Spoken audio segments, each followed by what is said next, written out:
পুরস্কার কয়জন পায়? জি কয়জন? তিনজন, ফার্স্ট, সেকেন্ড, থার্ড।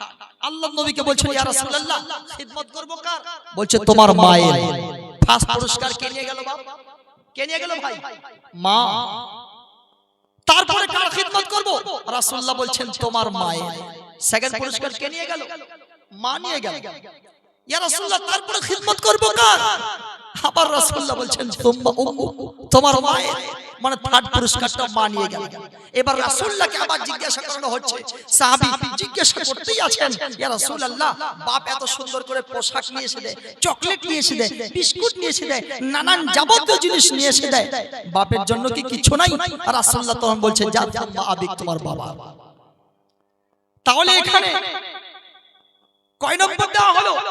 বাবার স্থান, বাবার অধিকার হচ্ছে একদম চতুর্থ নম্বরে। তার মানে বোঝা যায় এই যে সম্মানিত মায়েরা বোনেরা যা আছেন আমাদের, আমার যে বাম দিকে আছেন, এই মাদের যারা খিদমত করবে, মায়ের পায়ের নিচে শুধুমাত্র জান্নাত ঝুলছে, জান্নাত জান্নাত। খিদমত করবে বান্দা জান্নাতে চলে যাবে। আর পুরুষদের পায়ের নিচে ঝুলছে শুধুমাত্র জুতা। পুরুষদের পায়ের নিচে কি? শুধুমাত্র জুতা, জুতা ছাড়া কিছু নাই।